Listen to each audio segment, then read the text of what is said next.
Welcome, friend, to Life and Liberty Radio. I'm David Householder, here to encourage your pursuit of happiness. You and I are partners, exploring our shared spiritual journeys. Together, we're dreaming and working for a free society. Tell others today about our adventure in faith and freedom. So breathe in, open your mind, lift up your spirit. Let's get started. So who was the worst president ever? Well, everybody's got an opinion on this, but I don't think it was Nixon, and some people don't like Clinton, don't like Obama, don't like the Bushes, whatever. I think by far the worst president was Woodrow Wilson. Now, he's one of the handful of presidents that in our public schools, we're taught that he is one of the handful of very best presidents because he was so active in growing the government and handling problems and increasing the size of the administration and bringing us into World War I and all that kind of stuff. And I just think, oh my goodness, this guy was amazingly bad because what he did affected us today in such a huge way.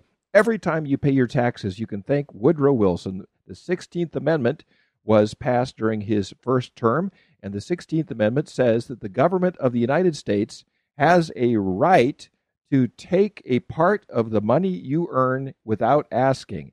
And there's no limit as to what that percentage can be. It was promised the people who voted it that this was just going to be for wealthy corporations in the Northeast, like 2.5%, because it was a chance to soak the rich. And all of the poorer states voted for it, thinking, we're going to get back at New York and Pennsylvania and Michigan and all those big industrial states there. We're going to make them pay. And next thing you know, the hook was in our mouths too, and 2.5% for corporations became 30, 40, 50% for us. And we are still paying the price for that one. The 16th Amendment, the government has a right to confiscate parts of our money, whether or not they ask for it. Now you may think, well, how did they survive before income tax? Well, the government was a lot smaller. Imagine that, because they stuck to governing. They weren't in charge of food and health care and real estate and housing and mortgages and education and all those non-government things that they've started to meddle in, and they started meddling in a big way during the time of Woodrow Wilson. After that came the Federal Reserve Act of 1913, which was the setting up of the Federal Reserve Bank, which is a fascinating organization, which is neither public nor private. It's registered perhaps somewhere in Delaware. Nobody knows exactly where this corporation is registered. The people who are governors of this board sit together, and they are the leaders of the big banks, the big handful of banks that control capital throughout the world, and some foreign banks, by the way. And they sit on this board, and they elect a chairman, and that's Ben Bernanke right now. And right now, there's a ton of people from MIT, from his class, and a whole bunch of those folks from all around the world who went to MIT together, and they are all Keynesians. They believe that if you print money, you're going to stimulate the economy. Well, we all know how well that is working. And since the Federal Reserve Act, your dollar is now worth about 2 or 3 cents compared to what it was worth when the Federal Reserve Act was passed in 1913, because the Federal Reserve Bank purposely inflates the money. Purposely. It's a very cruel tax on us. It takes away our savings, and once we've earned money, it starts to lose value. Well, hey, how interesting is that? And plus they can write checks to handle the deficit so that the government can spend more. Without the Federal Reserve Bank, these foreign wars like World War I, World War II, and all the rest would have been impossible.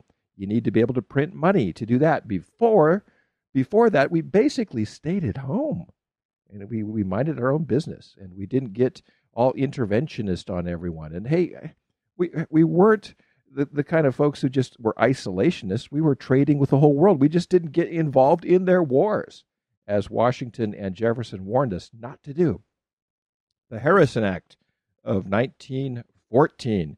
The Harrison Act outlawed certain drugs basically by taxing them, kind of like Obamacare is a tax and not a fine, and taxed them out of existence, more or less. And what it did was it was the first of major legislations to prohibit certain drugs from being used by people without a doctor's prescription.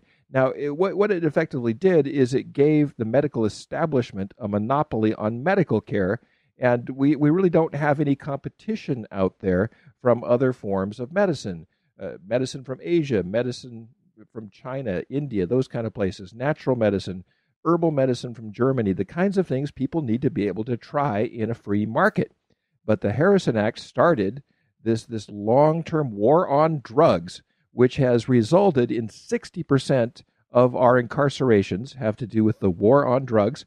It's done nothing to stop drugs. It's been just like prohibition of alcohol in the 20s, and it's been a disaster.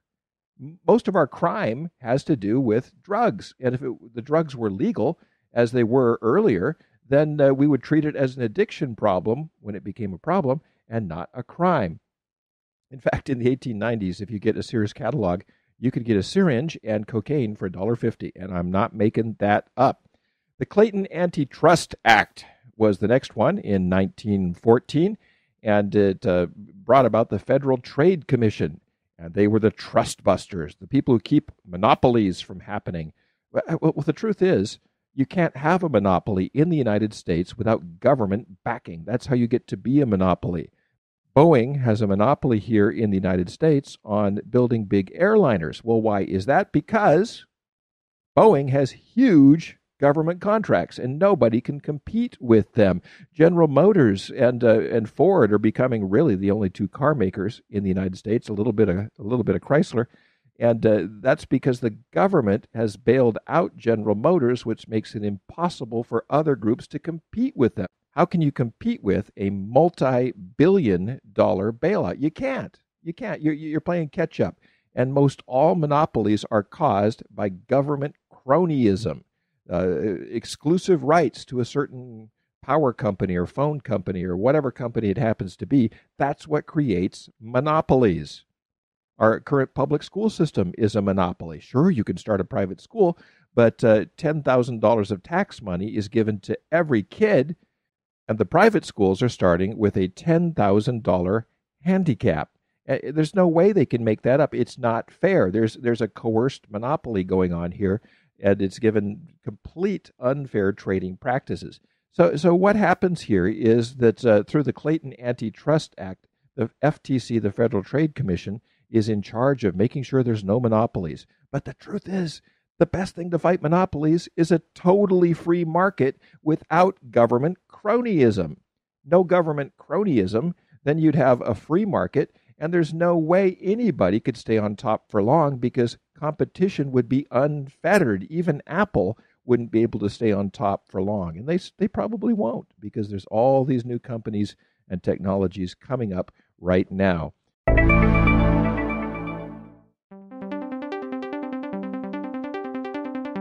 I love getting packages from Amazon. At least a couple of times a week, something shows up on my front porch, and I kind of run to get it and pick it up and open it up and see what's there.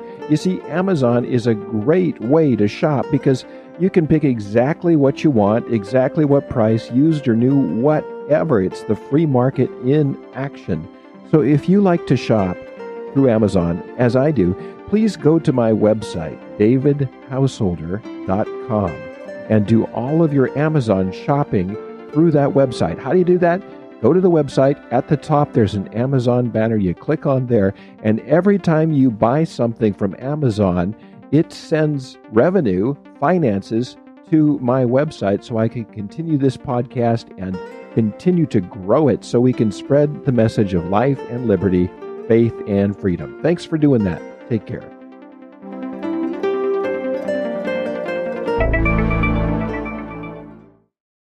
And then came the 1914 Farm Act, the Smith-Lever Act, Federal Farm Loan Act, when they started giving loans to farmers who couldn't afford it, which led to the Great Depression because all the farmers went broke. You, my friend, please listen. If you subsidize loans, you by definition give loans to people who cannot afford them. If they cannot afford them, they won't be able to pay them back. If you subsidize mortgages or subsidize farm loans or subsidize student loans, you're giving a loan to a person that the free market says is not a good risk to pay it back. They don't have the credit to do it. If that's the case, you're going to put them in a lose-lose situation, a debt that they can't pay back. And it's exactly what happened with the farmers. That's exactly what's going to happen with our student loan bubble very soon. That's exactly what caused the housing bubble. Too many people got loans that they couldn't afford to pay back. The free market never would have given people those loans. There's no way, because banks don't want to put money at risk if they don't want to get it back. It was the government telling people, hey, we've got to get those loans going, and the FHA and Fannie and Freddie and all those people promoting loans to people who shouldn't have them. The market knows who can pay it back. It's called a credit rating. Then came World War I. World War I was an unmitigated disaster. We had no business in that war. We're not threatened by any of the actors in that war. So why did Woodrow Wilson bring us into World War I? Even though he promised 1 year before, he campaigned 1916, he kept us out of war. That was the theme. 1917, let's go to war. Well, it was just a ruse to get elected. Nobody wanted to go to war, but he changed public opinion and got people all upset with the Germans, even though the Germans didn't start the war. It was a Balkan thing, for goodness sake. And we're going to go to war to stop the Germans. Well, make the world safe for democracy. Never mind that Germany was a democracy.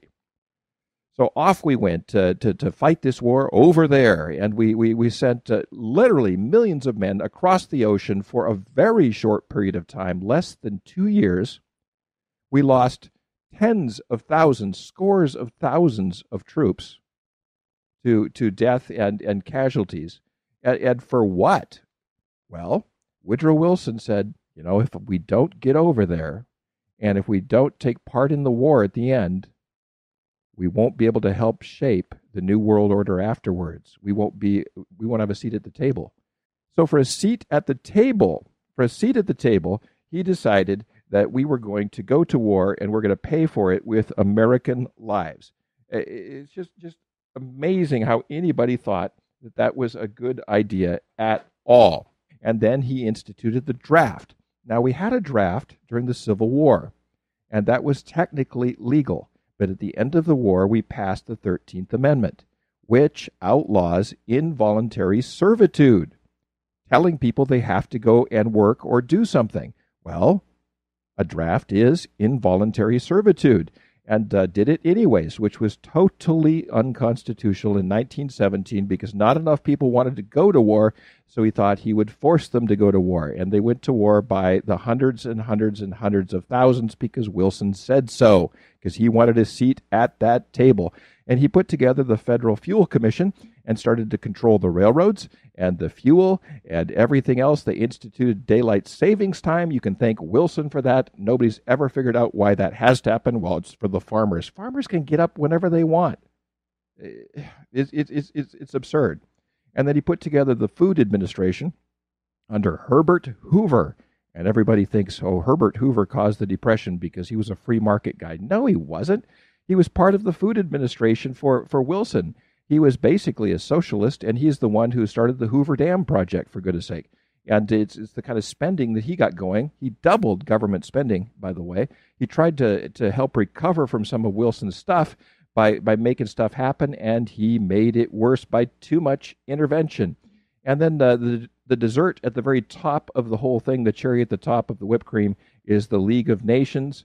And he wanted a seat at the table because he wanted to push through the League of Nations, where he would be seen as the Messiah of the world. And he would be seen as the person who brought peace to the world, and this would be the end of wars. And he'd go down in the history books because he was a history professor. He wanted to be remembered in history. And at the negotiations for the League of Nations, Clemenceau, the representative from France, said, I cannot sit next to him. He acts like he is Jesus Christ. This messianic sense of what he was about. The bottom line with Woodrow Wilson is Woodrow Wilson created this massive government intervention with a very complex free society. We have an incredibly complicated country with tens of millions of people doing all these different things, making decisions on the spot with the best information they have. And the whole idea of the Founding Fathers is that we would live in a free society where people would be